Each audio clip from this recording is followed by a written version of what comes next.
नमस्कार, ओम आराधना चैनल में आपका हार्दिक स्वागत। आइए सुनते हैं भोले भक्त की कहानी। वीडियो शुरू करें इससे पहले आप सभी हाथ जोड़कर निवेदन है, प्लीज चैनल को लाइक, शेयर और सब्सक्राइब करें। एक गरीब बालक था जो कि अनाथ था। एक दिन वो बालक एक संत के आश्रम में आया और बोला कि बाबा, आप सबका ध्यान रखते हैं, मेरा इस दुनिया में कोई नहीं है, तो मैं क्या करूं? यहाँ आपके आश्रम में रह सकता हूँ? बालक की बात सुनकर संत बोले, बेटा तेरा नाम क्या है? उस बालक ने कहा, मेरा कोई नाम नहीं है। तब संत ने उस बालक का नाम रामदास रखा और बोले कि अब तुम यहीं आश्रम में रहना। रामदास वहीं रहने लगा और आश्रम के सारे काम भी करने लगा। उन संत की आयु 80 वर्ष की हो चुकी थी। एक दिन वो अपने शिष्यों से बोले कि मुझे तीर्थ यात्रा पर जाना है। तुम में से कौन कौन मेरे साथ चलेगा और कौन आश्रम में रुकेगा? संत की बात सुनकर सारे शिष्य बोले कि हम आपके साथ चलेंगे, क्योंकि उनको पता था कि यहाँ आश्रम में रुकेंगे तो सारा काम करना पड़ेगा। इसलिए सभी बोले कि हम तो आपके साथ तीर्थ यात्रा पर चलेंगे। अब संत सोच में पड़ गए कि किसे साथ ले जाएं और किसे नहीं, क्योंकि आश्रम पर किसी का रुकना भी जरूरी था। बालक रामदास संत के पास आया और बोला, बाबा, अगर आपको ठीक लगे तो मैं यहीं आश्रम पर रुक जाता हूँ।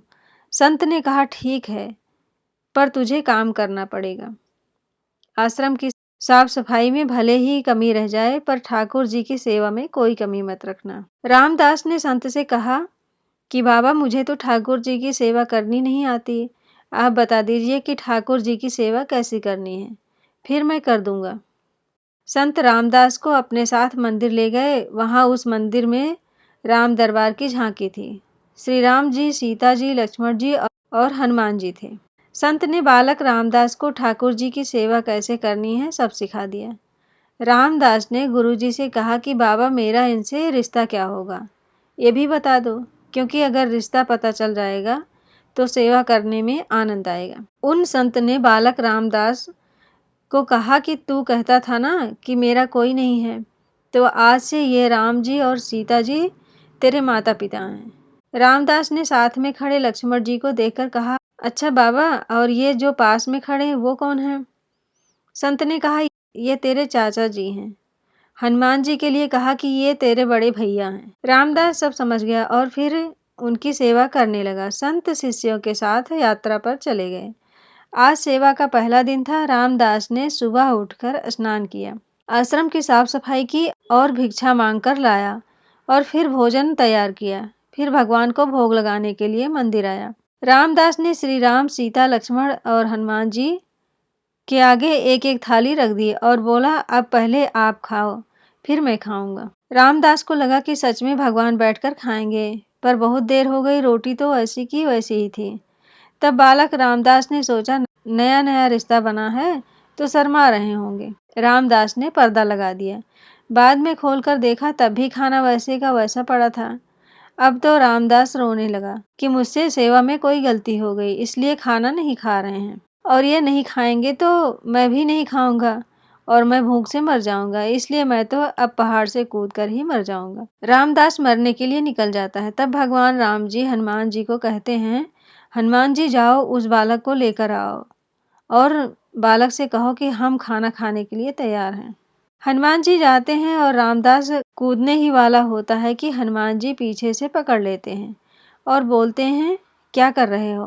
रामदास कहता है, आप कौन हैं? भगवान जी कहते हैं, मैं तेरा भैया हूँ, इतनी जल्दी भूल गए? रामदास कहता है, अब आए हो, इतनी देर से कहाँ? इतनी देर से बोल रहा था कि खाना खा लो, तब आए नहीं, अब क्यों आ गए? तब हनुमान जी बोले, पिताश्री का आदेश है, अब हम सब साथ बैठकर खाना खाएंगे। फिर राम जी, सीता जी, लक्ष्मण जी, हनुमान जी साक्षात बैठकर भोजन करते हैं। इसी तरह रामदास रोज उनकी सेवा करता और भोजन करता। सेवा करते 15 दिन हो गए। एक दिन रामदास ने सोचा, घर में 5 लोग हैं, सारा काम मैं ही अकेला करता हूँ, बाकी लोग तो दिन भर घर में आराम करते हैं। मेरे माँ बाप, चाचा, भाई तो कोई काम नहीं करते, सारे दिन खाते रहते हैं। मैं ऐसा नहीं चलने दूंगा। रामदास मंदिर जाता है और कहता है, पिताजी, कुछ बात करनी है आपसे। राम जी कहते हैं, बोल बेटा क्या बात है। रामदास कहता है कि घर में मैं सबसे छोटा हूँ और मैं ही सब काम करता हूँ।